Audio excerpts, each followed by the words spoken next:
Welcome to Drumbeats, the must-listen-to podcast which explains why Indigenous partnerships are the key to securing successful outcomes in natural resource and infrastructure investment in Canada. I'm Mark Magnac, and my co-host Robert Brandt and I are joined today by Sean Willy, President and CEO of Des Nedhe Group, with operations that include potash mines, nuclear facilities like Bruce Power and Port Hope, and even 200,000 acres of mineral rights south of the border in West Virginia in the USA. Des Nedhe is redefining Indigenous-led business success on a global scale. Numerous partnerships include core construction firms handling mechanical, electrical, civil, and road work also enhance their portfolio. The group demonstrates their commitment to managing natural resource opportunities and helping First Nations like English River progress by diversifying economically. Sean Willy, President and CEO of Des Nedhe Group. And I was struggling. You wear so many hats. I wasn't sure which title to introduce you by. That's the best one. That's the best one. Okay. Well, it's great to have you back in London. And thank you for stopping by the studio and having a chat with us. Thanks for having me, Rob. Thanks for having me, Mark. Great to have you back again. Sean, why don't you start by a bit of your personal background? Where are you from? And how did you get to the role you're playing today?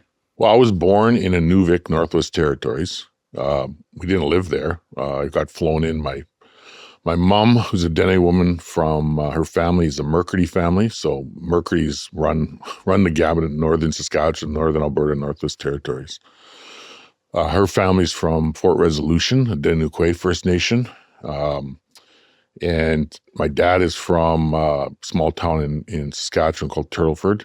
And he came up to the Northwest Territories, and they met in Yellowknife, and then they ended up in a small settlement called Fort McPherson, which is in Gwich'in country. That's where I was born, but in the Inuvik Hospital. And then they moved us around. My dad was part of the Resource, Wildlife, and Economic Development departments of the government of Northwest Territories. So then we moved around what's now Nunavut, back to Yellowknife. So I spent a lot of time in Northwest Territories. Then I started getting mining jobs with the gold mines in Northwest Territories. And they were all geared towards, the Northwest Territories was doing a lot of proactive work on hiring Indigenous kids. And this is mid-90s. And so once, I worked at the Lupin gold mine in Nunavut. I worked at the Kolomak gold mine. And what kind of work would you be doing? Just entry-level labor work, right? And your apprenticeship. But once you start doing that, and you start, 2 weeks in, 2 weeks out, you're making good money, then that's what you want to do. You want to do resource work. So I was lucky enough then to get a job with Diavik Diamond Mines, which was owned by Rio Tinto. And Rio Tinto wanted to build the second diamond mine in the country. And I got tasked with going out to all the communities. So within Treaty 8, Treaty 10, Cleacho, Yellowknife's Dene.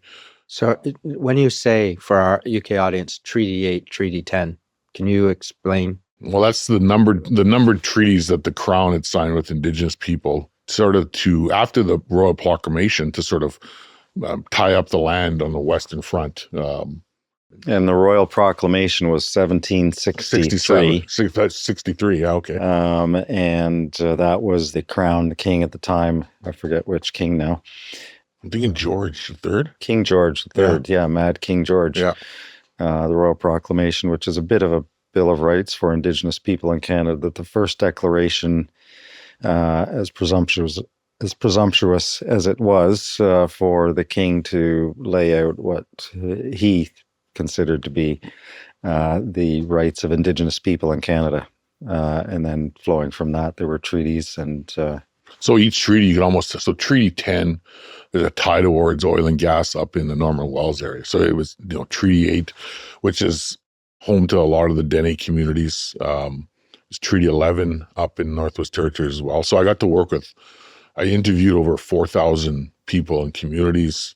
I knew everybody who wanted a job to come to Diavik. Like, the diamond mines were game changers in the fact that we're so aggressive. We wanted to staff up Indigenous jobs, opportunities, training, employment. And secondly, we wanted to create strong businesses. So we did a lot of work on Indigenous businesses with the Cleacho, the Yellowknife's Dene, the Kittimiut Inuit, the North Slave Métis, and Rio Tinto, I got to meet, it was at the time the CEO was Sir Robert Wilson, and his Australian counterpart was Lee Clifford. And they came over for the opening, and I got to sit and have supper with them. And they just were, we've changed the game for Rio Tinto in our approach to working with Indigenous people. And a lot of that was my father's work. He had done this in his previous life in the uranium mines in northern Saskatchewan, now done it up in Yellowknife. He left. I stayed up and spent 10 years with Rio Tinto. Had to go get my education. So I'm a pragmatic individual. I wanted to build the second diamond mine in the country. We did that. And over 40% Indigenous employment. At the end of the day, $3 billion spent with local Indigenous companies. Then I went to Saskatoon, finished my education, and started working with a company called Chemical Corporation. And Chemical Corporation was, at this time, the gold standard. It was had strong Indigenous participation. You had leaders there that fought to be at the table, and it really set the Canadian model for Indigenous inclusion. One where you saw Indigenous people participating on the environmental planning, the environmental monitoring, and then the reclamation decommissioning activities. Cameco today, I think, are the largest employer of Indigenous. Well, they've come down a bit since the uranium market has been in a challenge, I would say. Not the last couple of years, it's coming back, and Cameco's coming back, and that's what we're looking for, is that employment level to come back.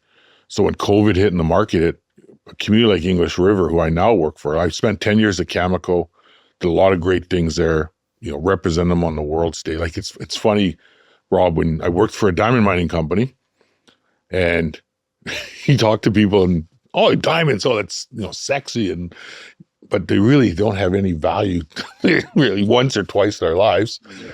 But then you go to uranium, which is used for baseload electricity, clean electricity, and nobody wants to talk to you anymore. Nobody wants to talk to you, right? and so I got to go around the world. Both glow, no? Pardon me? Both glow. Yeah. I got to go around the world for Cameco, meeting Indigenous people who had uranium on their lands. And what we did is we used the northern Saskatchewan story. So I 30 plus times down to Australia and the outback to meet groups like the Mardu people, very traditional land users, and bringing them up to northern Saskatchewan to show them what could be possible. And like, leave the room, you guys talk with our Indigenous leaders and they'll tell you the good, bad, and the ugly of resource development.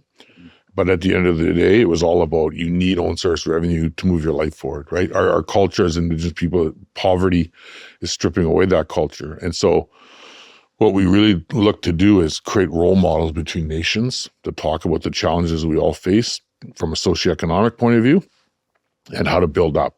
And so did that good at Cameco, saw English River, a Dennis-Utlaney community, myself, Dennis-Utlaney background, reclaimed my status. And just what English River had built through Des Nedhe was a pragmatic, humble, very strong company, but they were too dependent on Cameco. Sorry, just you said reclaim my status. Mm-hmm. Our UK listeners won't understand. So my mother is a First Nation woman. So when she was put into foster care, she became a ward of the state. And so then her family, her mother had lost her status prior because she was a woman and married a Métis individual. And so it was just part of the Indian Act rules where women were looked as, if you married outside of your Indigenous or your First Nation communities and didn't marry another First Nation individual, you lose your status. Right. So we had to go, there's been a number of legislations over the since 1984, I would say. Of course, men could marry outside. As usual. Didn't matter. But if women did, they lost their status, sometimes lost their right to even live on First Nations territory. So you could have a First Nation man marry a non-Indigenous woman, and she would have then status benefits. Right. Whereas his sister could marry a non-Indigenous man and lose all her benefits. So my grandma fell into that class. My mom fell into that class. So we went through the process of reclaiming that. And so that's now. So you could reclaim that. That was because of change in the law? Yeah. Oh, okay. Yeah. There was lots of pushback from Indigenous women throughout the country, and there was numerous laws that were put in place. And so I've reclaimed my status. I did not grow up in the community. I'm always open about that. I grew up outside the community because my mother did not grow up in the community. But I always listened to, I think that helped me. I really craved the stories of elders and listening to elders because I didn't get that opportunity growing up. So in Yellowknife, the communities, one thing English River was their elders, and they said, they're very pragmatic in their approach of building business, being part of the discussion. And so they created Des Nedhe, which is the Dene word for Great River, 40 plus years ago. And they created it to support the uranium industry, to provide jobs for their people, to create own source revenue. And meeting English River elders reminded me of the experience I had in Northwest Territories, where the communities were like, we need own source revenue. Hunting, fishing, trapping, that's gone. We need to create our own source revenue so that we can support education, that we do not want our next generations living in poverty. The land is sacred to us, but let's get involved with that. Let's be sure we're part of the monitoring, be sure we're part of the planning. But we can no longer have our young people live in poverty. And so both communities, it was so similar that, I would get into good conversations with chief and council at English River and say, but you're too dependent on the uranium. How do you diversify away from the uranium? I said, in 2011, you had the Fukushima, the tidal wave, the tsunami come in and hit the power plant and change nuclear. Yeah, Right? exactly, and took the market out. And so you saw this coming, and you sort of coached the nation, and their elders and their leadership just said, okay, well, you're Indigenous. It's time you come back and work for an Indigenous firm. Like, quit working for these big companies, right? We need your help on our side. And I felt, that's, working for big companies is safe, it's secure, but you're really a manager of a risk for that company. And it feels safe and secure. But in all honesty, when anybody works in a large organization, you feel you're part of this big organization. Yeah. You don't seem to have to worry about where your paycheck will come. And then one day, Yes. you realize you're just a person in a big enterprise. Yeah. Right. So. Well, I wanted to give back. I had felt this entrepreneurialism in me, and I had a vision and an idea about how to. I was JP Gladue was head of CCAB at the time. I was one of his co-chairs, so I saw this trajectory that Indigenous business was on. I saw the court cases, but I'm also a pragmatic individual, and I said, okay, we have all these court cases. I have a very progressive First Nation who's humble, that wants to diversify and grow. How can we create a tier one business that happens to be Indigenous? And I saw this opportunity there. And if we didn't adjust things a bit, and I'm thankful for all our leaders. Like, every once in a while, I'll watch a couple of the old videos of, constitutional talks. When you get some of those like Jim Sinclair and Mary Simon, and at the end they're pounding the table, and I'm appreciative of those individuals that set the table for our generation. Now we just have to sort of take it up a notch, right? I was living in Ottawa at the time of some of those constitutional talks, and my father ran a company that was filming. It was a North American Indian Films Corporation, something like that at the time. So I had a contract filming. I got, as a young teenager, got to hang out in a lot of those big constitutional meetings and just sort of wander around. And it was, fascinating. And then later on, eventually, Meech Lake, Meech Lake and others, and then Elijah Harper. And, loved it all, and it had an influence and impact on me growing up. And I think we have to just up our game. So you guys set the table for us. How do we do that again? And so we wanted to create a business. And so English River, use your rights and title to get that core business. So, I've been CEO at Des Nedhe now for 8 years. Majority of that time has been in a market downturn. And so what we did was we went out, and I've done a lot of work for corporate Canada. I know a lot of Canadian CEOs. They want to do business with Indigenous companies, but they're very honest, saying you have to match what our value proposition is at our company, right? And so we've done a good job at Des Nedhe, great job at Des Nedhe, going out and finding companies to do mergers and acquisitions with, really indigenizing those companies, taking a 51 to 75% stake in those companies, taking advantage of the procurement opportunities in front of us, a very good compliment that we get from corporate Canada is that we're very strategically focused. We think about strategy over politics. We're not asking for a handout. We're asking for a hand up. But we're also trying to add value to everybody we're talking to. So what today is in the Des Nedhe portfolio?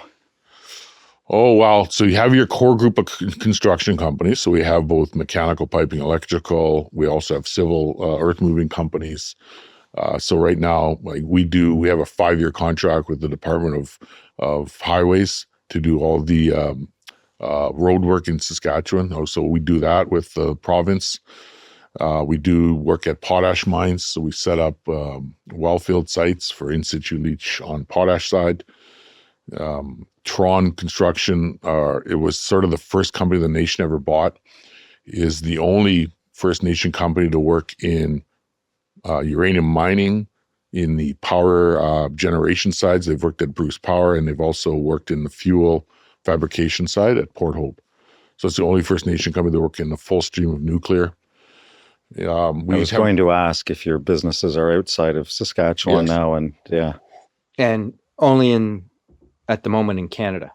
No, one of the deals we just completed was a mineral rights purchase deal with Weyerhaeuser in West Virginia. We own about 200,000 acres of mineral rights right in the Appalachians. It's full of metallurgical coal. And we bought that last September. And people have said, wow, we got into this deal as a minority partner, and big company like Weyerhaeuser loved the story. They loved the ESG. They said, First Nation from Northern Canada coming down, like, how are you guys doing this? And we secured that in September last year. We refinanced it in January with strong support from our First Nations Bank. And now it's growing in value because President Trump is promoting resource development in the United States. And here you have metallurgical coal that's going up in value. You know, it's funny that we have 200,000 acres of mineral rights in West Virginia, but we have no mineral rights where the English River traditional lands are in Canada. So, yeah, it's a and when you talk about metallurgical coal, because coal is in some places a dirty word, but what's different about metallurgical coal? Well, it's just used for the steel industry. And so, you know, we don't do any of the mining. We just hold the mineral rights. So we have a number of miners on the land, and upping their productions and selling it into different markets. Yeah, for all steel production. But we also we've created a first ever partnership with Scotiabank on in the debt capital markets game. And Scotiabank has been an absolute gem to work with. 3 years to create that partnership. That's with Cedar Leaf Capital. Something you spoke about at the summit. Yes, and we had two great partners. We have Rama First Nation and Squamish First Nation we're partnered with there. We own a professional services company called Creative Fire, which is doing really national work on just going beyond reconciliation action plans. Well, your colleague Terry Lynn was with us last year at the summit. Yes, at the first summit. So it's a large retail footprint. We run the largest gas station in the province. We have the only liquor, beer, and wine store on reserve in Saskatchewan. So the nation has done a lot of things first. One of the things they did first in Saskatchewan was they bought land adjacent to the city of Saskatoon. So for your listeners, Saskatoon is the largest city in Saskatchewan, growing very fast. Like the world wants the Saskatchewan resources. So Saskatoon is the beneficiary of that. So the nation bought land south of Saskatoon, perfect land. It's on the busiest highway in the province. We're in the highest per capita postal code in the province. It's the fastest growing area in the province. So they have this piece of land, and everybody's on what they call septic. They don't have sewage. So to develop our land, we needed to put in a utility. Who owned that land? Who was selling it? It was just landowners in Saskatchewan. So you guys decided to put it together, or? Yeah, this was years ago. The nation through, because when they signed treaty, they allocated a number of acres per person that were there at treaty signing.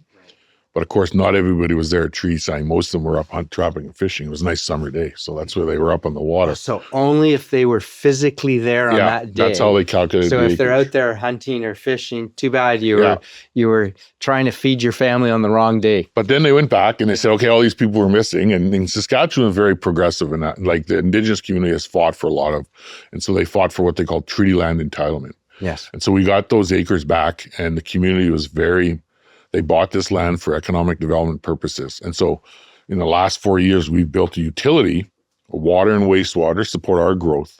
But then our neighbor, so you have what they call a rural municipality, and that's the fastest growing region. And they're like, hey, can you guys, you think you could service about 20 to 30,000 residents as this thing grows? And we're like, absolutely. So now we've partnered with EPCOR, a large Canadian utility company, to run these utilities, provide water, wastewater. But again, it gives Des Nedhe and the nation a foundational revenue stream. Yes. And so one of the big things I was excited to come to the summit was we're looking for over $1 billion, a partner, an investment partner to help develop what we're looking at is large retail, light industrial, recreational facilities south of Saskatoon. And the city will just eventually go around us with the potash we have, with the oil and gas, with the uranium that Saskatchewan has.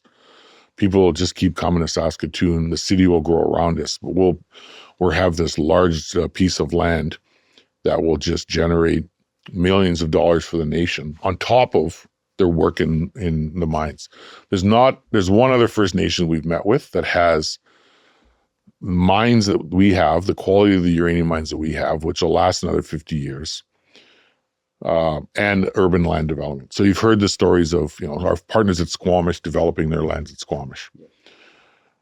We have that same opportunity, plus these large mines in our backyard. Are you looking like Squamish at acquiring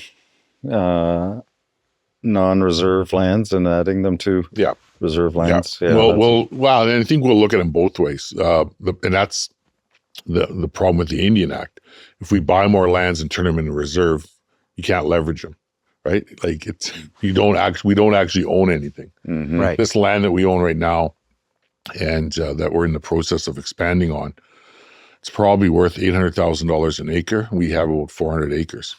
But I guess the downside, if you don't make them reserve lands, that land is subject to the usual regulatory process. Yeah. And you don't have as much control or ability to. Yeah. And the way we structure our companies, right? We want the advantages and the tax advantages through the GPLP model. And so we use the Indian Act, general partnership and limited partnerships. So it's the way that most economic development corporations are structured in this country is to take advantage of on reserve status. Right. Yeah.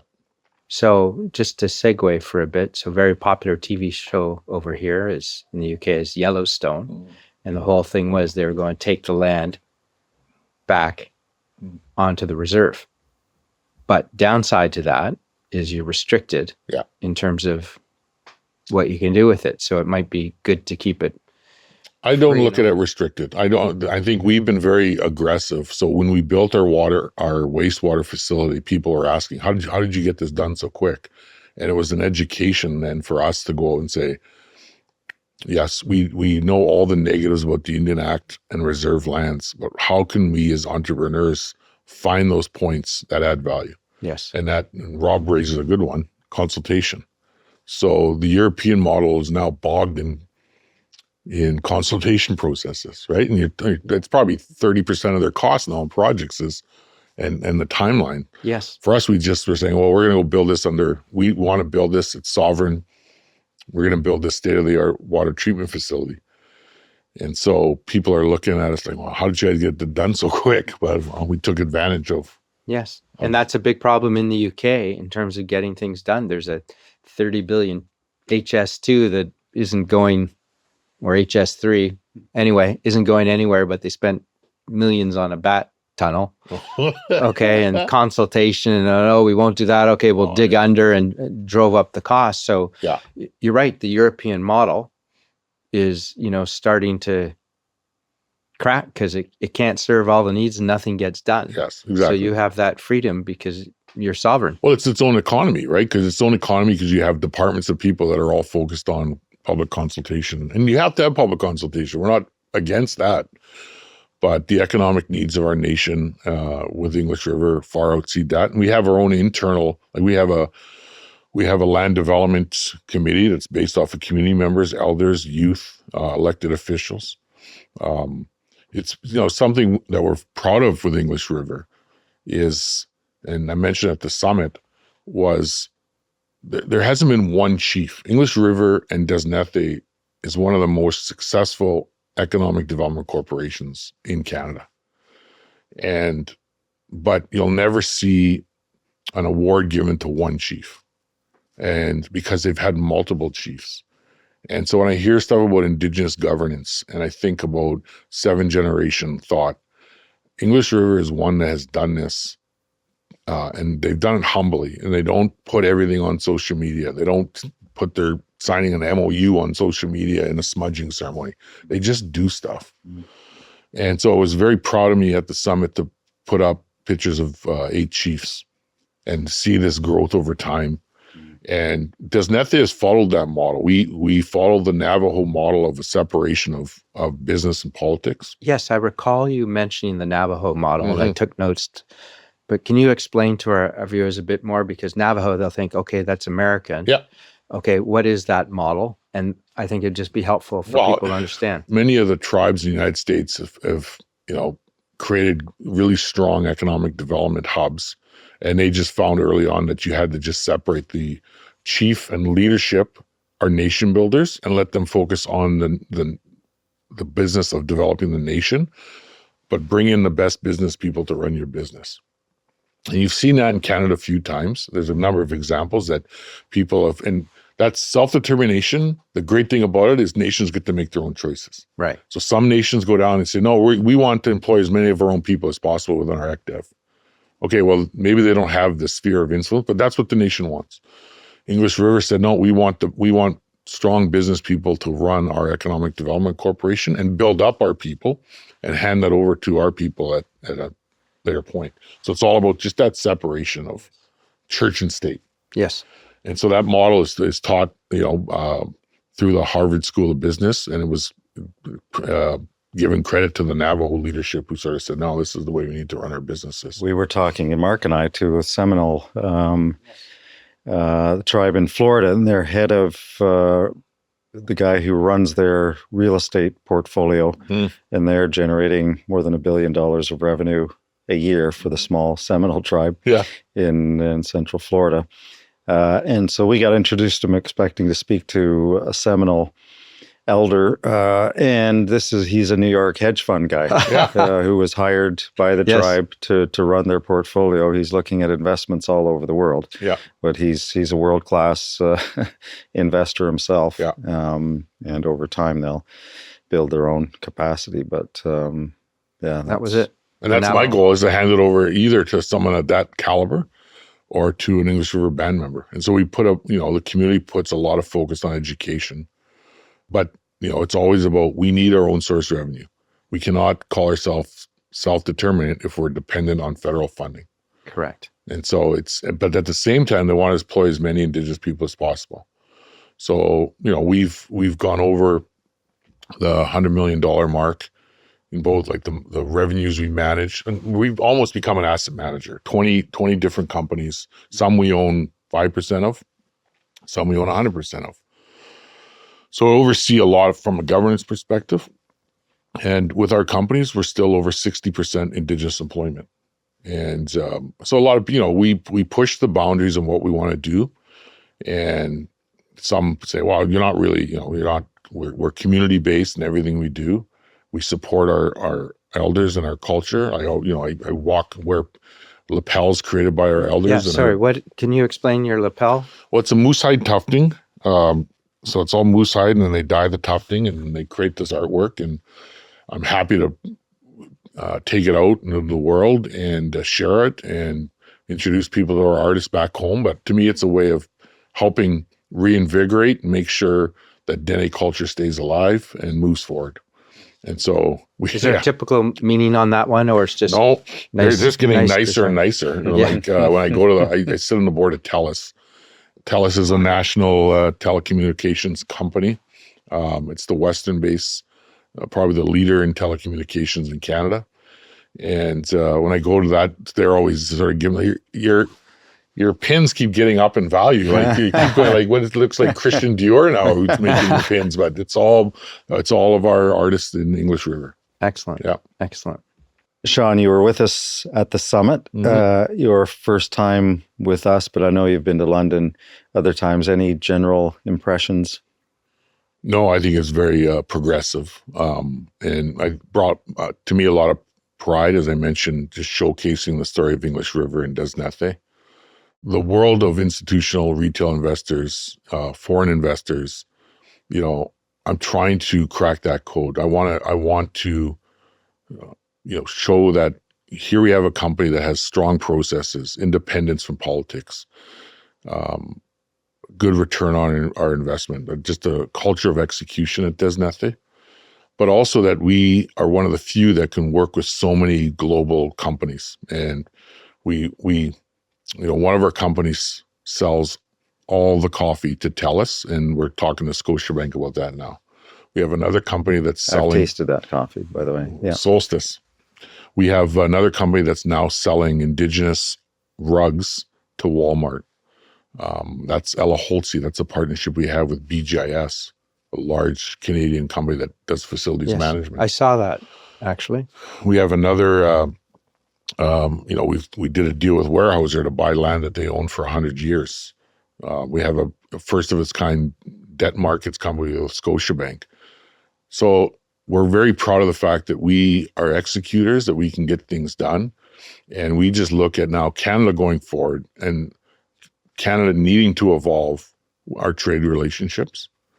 Indigenous people have showed up for Canada numerous times. You know this, Rob, like stories around World War I and World War II and our elders. Well, showed up at the beginning when the first Europeans arrived. If it wasn't for the Indigenous peoples, they wouldn't have survived the winters. Yeah. Many didn't when they didn't have good relations. But everything, you mentioned Meech Lake and so now we need to do it again. And I really challenge corporate Canada about, if you're not doing it now, what's holding you up? Like, I really want to know, what is the issue? Correct. What do we need to do as Indigenous business to up our game? Because there should not be any more excuses.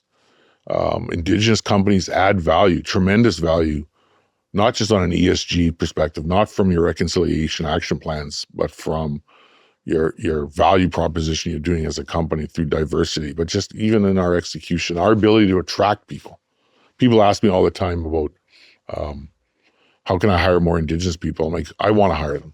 So I'm going to beat you on hiring them. Well, you talked about that at the summit, which I think you and I reflected that evening, is we have business leaders who happen to be Indigenous, and you were saying, I want to compete against other, because they're the most hungry and aggressive, and they will bring us the top of the game, where some of the other companies are a bit too comfortable.